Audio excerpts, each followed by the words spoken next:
taking receipts on all the people who continually mock and say that we ain't going to do anything. I'm taking receipts. What's up, Jets fans? It's Christian from the Jets Report, and today I'm back with episode 6 of the Taking Receipts podcast with my co-host James. It's a huge week for us Jets fans as we got a massive game against the Bears, and it's arguably a must-win for our playoff hopes with the new quarterback, Mike White, starting for us.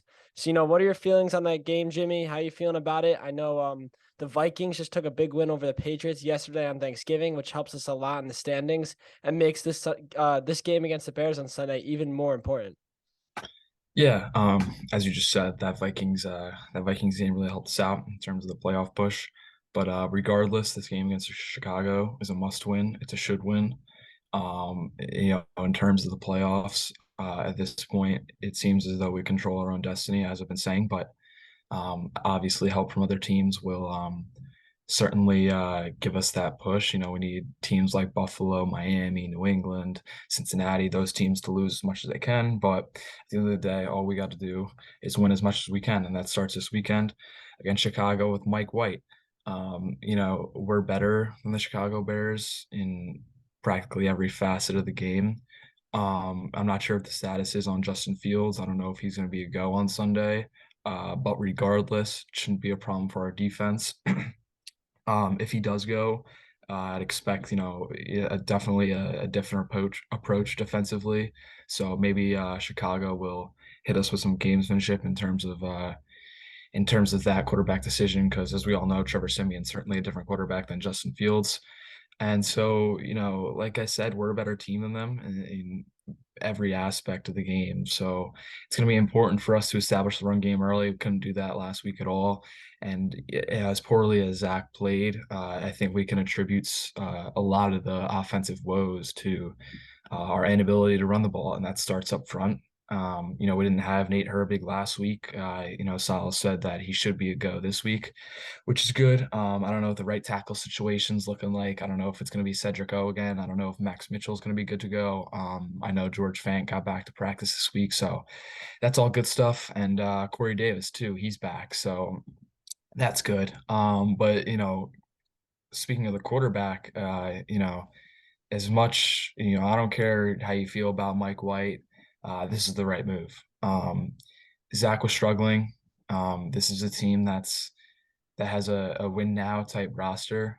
They can't afford to be held back by the quarterback. And, right now we don't need elite quarterback play. We don't need a playmaker. We need someone who's going to take what the defense gives him, makes easy throws, and at the end of the day, just moves the offense up and down the field and helps the defense out a little bit, because we know how good this defense is and how good it's going to continue to be. So this is a big game, and as I said, it's a must-win and it's a should-win. Yeah, absolutely agree that it's a must-win. I know we have a bunch of games left in the year, and any team can beat anyone on any given Sunday.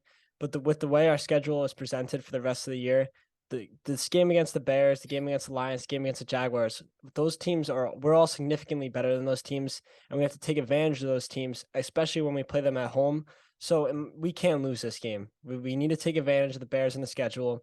They have a very weak defense. They allowed a lot of points to a team like the Lions. The Dolphins put up like a 40 spot on them as well. This is a type of game where I see Mike White. Happy that he's starting. Like you said, I think he takes what the defense gives him. He doesn't try to do too much, similar to how he did against the Bengals.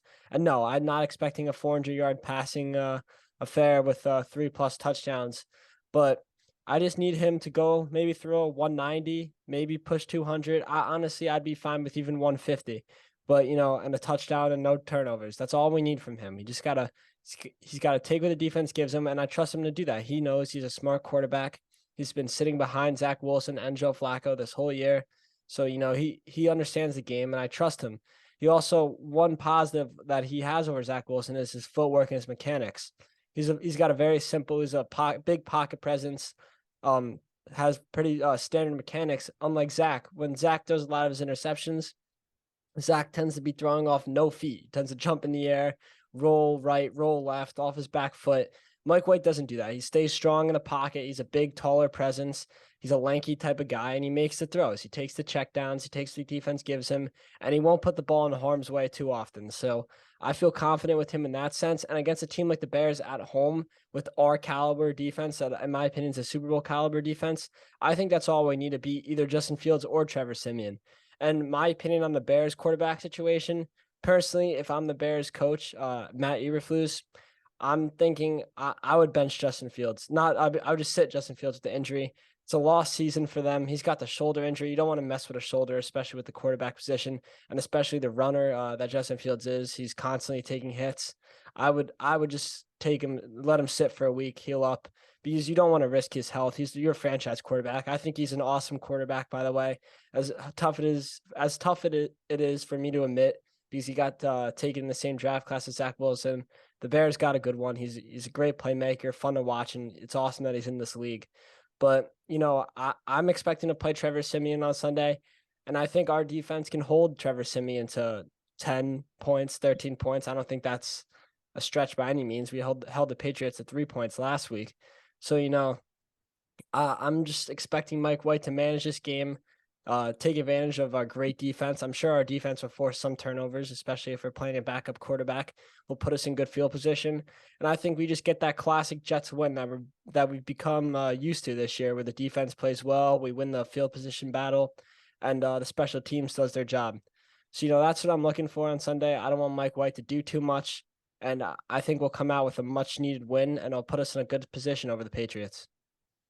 Yeah, no doubt. And to speak a little bit on the quarterback decision, I know a lot of people are saying the Jets have given up and admitted that Zach is a bust at this point, and I don't think that could be further from the truth. If anything, I think this is the coaching staff and the front office trying to save Zach.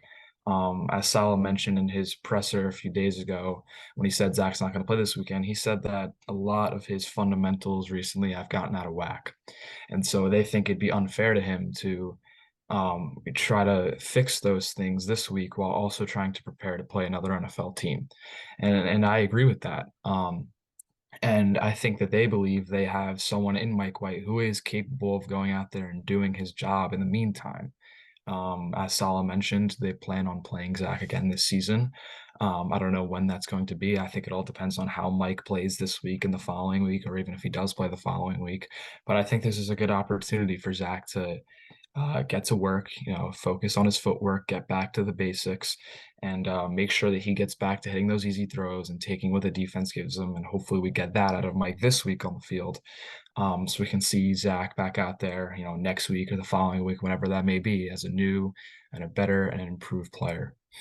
Yeah, absolutely. I completely agree with you. We're not giving up on Zach, and this is going to benefit Zach, like you said. He just needs to take a step back. Just looking at his mechanics, his footwork, his decision making. I feel like this. I don't want to use the word humble him, but this is just going to make him, appreciate how important his job is as starting quarterback in the NFL. Because up until this point, it's just been guaranteed for him. The number 2 overall pick, come into New York, a rebuilding team. But now this rebuild it's kind of jump started. We're in the position to make a playoff push. And I think Zach needs to take a step back and realize the situation that this team is in and how he could help this team. And Mike White's going to put a good example on there for him. And hopefully Zach can just recreate what we hope Mike White can do against the Bears and maybe in the future. And like you said, I do expect Zach to come back and play this year. Whether it'll be next week or the weeks coming, I just want the quarterback that's playing for us on Sundays to give us the best chance to win, because that's all I care about right now. W's, we have to stack the wins, because at the end of the day, winning's all that matters in this league. Find any way to win, we make the playoffs, and that's our ultimate goal right now. So I'm happy with the move, and I think it's beneficial for both parties, the team as a whole, and Zach Wilson. And I think it's also good for the locker room as well. Salah realized that if he played Zach Wilson, the locker room might have not have taken it the best, because there's a lot of frustration right now, because obviously I don't think Zach Wilson gives us the best chance to win this Sunday against the Bears. And you want to put faith in the players and show that the coaching staff and the front office only cares about winning, and they put their egos aside despite using such a high draft pick on Zach Wilson just a year and a half ago. But, I completely agree with the move, and I'm really excited to see what we could do in the future. But I don't know if you have any score predictions or bold predictions for this upcoming game. How you feeling about it? I know it both seems like we're expecting a win and a pretty solid performance against a team that we're superior to. But, any specific stat predictions or score predictions? Yeah, I think once again, I'm gonna predict a pretty lockdown game from the defense. I don't know if the Bears, especially with Simeon, can score more than 14 points on this defense. I'm not expecting this offense to explode, but at the same time, I wouldn't be surprised. Guys are getting open, but at the end of the day, it's all going to come down to the run game.